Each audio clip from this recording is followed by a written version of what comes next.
اب گزشتہ ہفتے جو بات چل رہی تھی وہ یہ تھی کہ یہ جو محرم کا مہینہ چل رہا ہے اس میں کون سے کام ایسے ہیں جو اللہ کے نبی سے ثابت ہیں اور کون سے ایسے ہیں جو ثابت نہیں ہیں۔ تو جو ثابت ہیں انہیں ہمیں مضبوطی سے پکڑنا ہے اور جو ثابت نہیں ہیں انہیں ہمیں چھوڑنا ہے۔ تو یہ بات آئی تھی کہ دو چیزیں ثابت ہیں، خاص طور سے 10 محرم میں دو چیزیں ثابت ہیں۔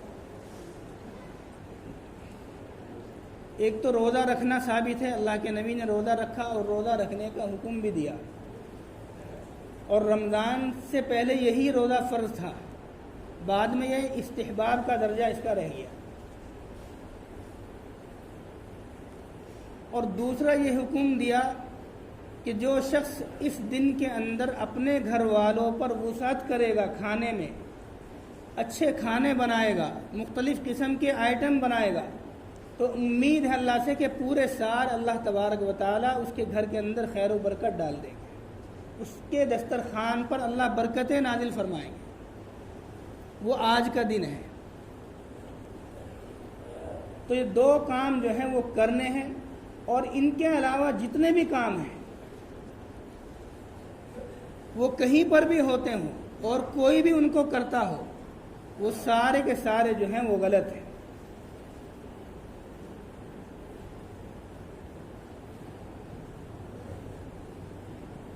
اب بات یہ ہے کہ محرم کا مہینہ چل رہا ہے، اور اگر محرم کے مہینے میں عید کا بیان کیا جائے تو کیسا لگے گا؟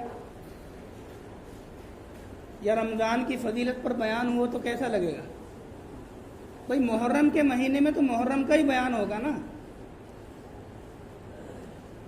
اسی طرح رمضان میں اگر محرم کا بیان کرنے لگے عجیب بات ہوگی کہ رمضان چل رہا ہے، رمضان کی برکتیں بیان کرنی ہیں اور آپ محرم کی برکتیں بیان کر رہے ہیں۔ شادی بیاہ ہوتے ہیں، شادی بیاہ کے موقع پہ جو شادی بیاہوں میں خرافات ہوتے ہیں ان کے اوپر بیان ہوتا ہے، تاکہ بعض لوگ جن کو اللہ ہدایت دے وہ بچ جائیں، اور جو نہیں بچنا چاہتے وہ نہ بچیں۔ اب اس کو یوں سمجھنا کہ یہ ہمارے خلاف بیان کیا ہے، یہ بالکل غلط بات ہے۔ ہر بیان جو ہے وہ موقع سر ہی اچھا لگتا ہے، ہر بات جو ہے وہ موقع پر ہی اچھی لگتی ہے۔ اصل میں ہمارا کام ہے نصیحت کرنا، کیونکہ علماء جو ہیں یہ انبیاء کے وارث ہیں۔ ان العلماء ورثۃ الانبیاء، حدیث ہے۔ یہ علماء انبیاء کے وارث ہیں، اور انبیاء کا کام کیا ہے؟ ذکر فإن الذکرى تنفع المؤمنین۔ ایک جگہ اللہ نے ارشاد فرمایا کہ آپ نصیحت کرتے رہیے، اور یہ نصیحت کرنا مسلمانوں کو نفع دیتا ہے۔ ایک جگہ فرمایا ذکر فإنما انت مذکر، کہ آپ نصیحت کیجئے، اس لیے کہ آپ جو ہے مذکر ہیں، نصیحت کرنے والے ہیں۔ لست علیہم بمسیطر، آگے فرمایا کہ آپ ان کے اوپر داروغہ نہیں ہیں، یعنی اگر آپ کی نصیحت کے بعد بھی کوئی غلط کام کرتا ہے تو آپ زبردستی اس کو نہیں روک سکتے، تو آپ ان کے اوپر داروغہ نہیں ہیں۔ تو جب اللہ کے نبی کو یہ کہا جا رہا ہے کہ آپ ان کے اوپر داروغہ نہیں، آپ صرف نصیحت کر سکتے ہیں، تو ہماری حیثیت کیا ہے؟ ہماری حیثیت بھی اتنی ہے کہ ہم نصیحت کر سکتے ہیں، اس سے زیادہ کچھ نہیں کر سکتے۔ اور اس نصیحت کو کوئی اپنے خلاف سمجھے، یہ اس کی کم عقلی اور کم فہمی ہے، اور اس کے علاوہ کچھ نہیں تو وہ سب ہمارے بھائی ہیں، اور ہمارا حق بنتا ہے، عالم ہونے کی حیثیت سے بھی حق بنتا ہے، بھائی ہونے کی حیثیت سے بھی حق بنتا ہے کہ ہم ان کو صحیح بات بتائیں۔ لیکن کوئی مانے گا، کوئی نہیں مانے گا، اپنی مرضی ہے۔ جو مانے گا وہ جنت میں جائے گا، جو نہیں مانے گا اس کا راستہ الگ ہو جائے گا۔ لیکن اس کو مخالفت میں ہرگز نہیں سمجھنا چاہیے، تو ایک نصیحت ہے۔ اس ممبر کا مقصد ہی یہی ہے کہ یہاں سے نصیحت ہوتی رہے، یہاں کسی کی مخالفت مقصد نہیں ہوتا۔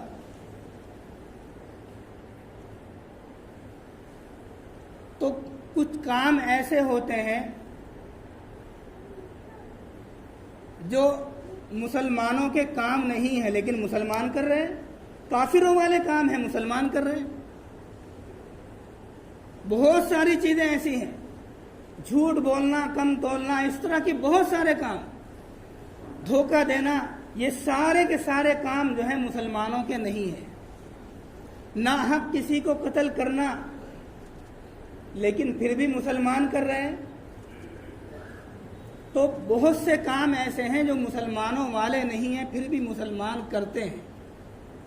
اب وہ دنیا کے لالچ میں کرتے ہیں، کسی اور مقصد سے کرتے ہیں، کیا ان کے ذہن میں ہے، کیا عقائد ان کے اندر ہیں، وہ جانتے ہیں۔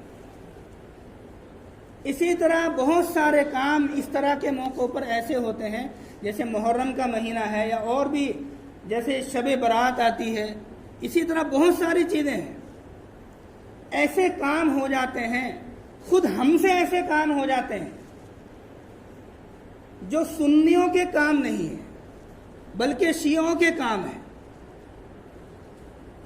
کام ہمیں کرنا تھا وہ جو اللہ کے نبی نے ارشاد فرمایا، لیکن ہم اس سے بڑھ کر کچھ کر لیتے ہیں تو گویا کہ ہم نے وہ کام کیا جو شیعہ کرتے آ رہے ہیں۔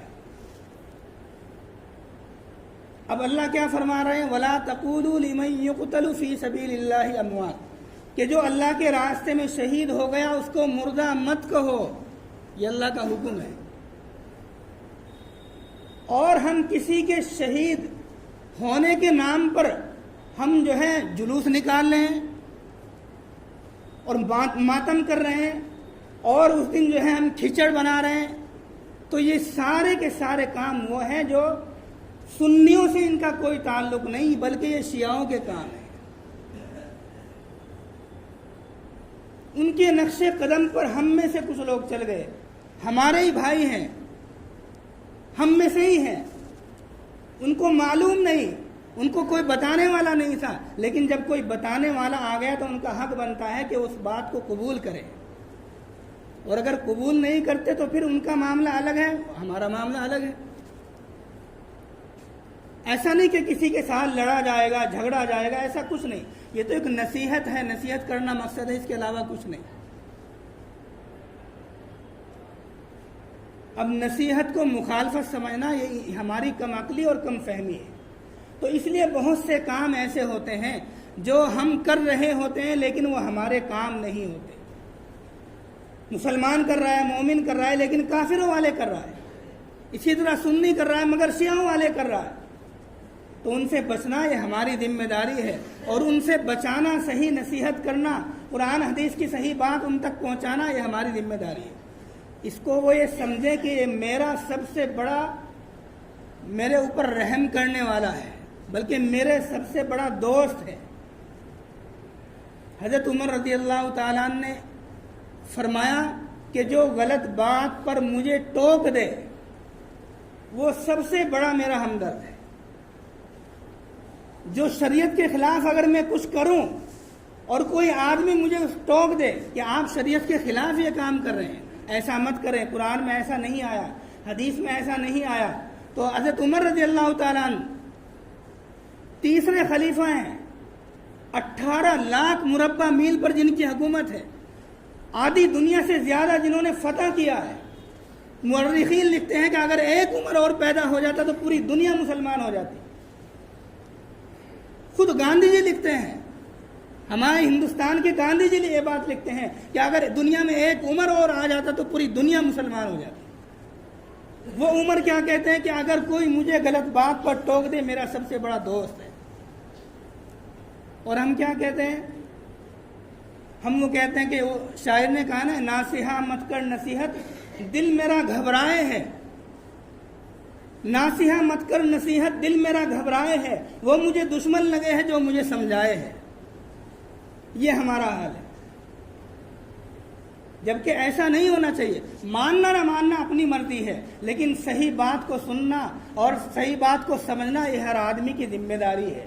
صحیح بات کو بتلانا یہ ہر ایک کی ذمہ داری ہے کہ اگر اس کا ساتھ چلنے والا، اس کا دوست، اس کا کوئی بزنس پارٹنر غلط چل رہا ہے تو اس کی ذمہ داری بنتی ہے کہ اپنے بھائی کو صحیح بات بتائے، وہ مانے نہ مانے وہ اس کا معاملہ ہے، نصیحت کر دے اس کو۔ تاکہ قیامت کے دن یہ بات پکڑ میں نہ آئے کہ تمہارا دوست تمہارے ساتھ کھاتا تھا، تمہارے ساتھ رہتا تھا، تمہارے پڑوس میں رہتا تھا، اور تم خود اچھا عمل کرتے تھے، مگر تمہارا دوست غلط عمل کرتا تھا، تم نے اس کو صحیح نصیحت نہیں کی، لہذا آج تمہاری بھی پکڑ ہوگی۔ یہ سب کی ذمہ داری بنتی ہے، ہر شخص کی ذمہ داری بنتی ہے۔ بلغوا انی ولو آیا، اللہ کے نبی نے ارشاد فرمایا کہ اگر آپ دین کی ایک بات بھی جانتے ہیں اپنے بھائی تک پہنچا دیں۔ ایک بات بھی جانتے ہیں، کوئی ضروری نہیں عالم ہونا، فاضل ہونا ضروری نہیں، بڑی بڑی کتابیں پڑھنا ضروری نہیں، ایک بات آپ نے مسجد میں سنی، جا کر اپنے بھائی کو بتلا دی، اپنی بیوی کو بتلا دی، اپنے پڑوس میں بتلا دی، آپ نے بلغوا انی ولو آیا کا حق ادا کر دیا۔ تو یہ بات ہر شخص کو کرنی چاہیے۔ اس لیے جو کام ہمیں کرنے ہیں، میں نے بتایا تھا 2 کام ہیں ان دنوں میں ثابت ہیں، پورے مہینے روزے رکھیں، ہر روز کے بدلے میں 1 مہینے کے روزوں کے برابر ثواب۔ اسی طرح 10 محرم کا روزہ رکھیں تو اس کا جو ہے 1 سال کے گناہ معاف۔ اور دوسرا کام یہ کرنا ہے کہ آج کے دن اپنے گھر والوں پر وسعت کرنی ہے۔ اور اگر کوئی دونوں فضیلت لینا چاہتا ہے وہ روزہ بھی رکھ لے اور شام کو جو ہے اچھے اچھے کھانے بھی بنا لے، دونوں طرح کی فضیلت مل جائے گی۔ اللہ تبارک و تعالیٰ سے دعا ہے کہ اللہ تبارک و تعالیٰ عمل کرنے کی توفیق نصیب فرمائے۔ وآخر دعوانا الحمد للہ۔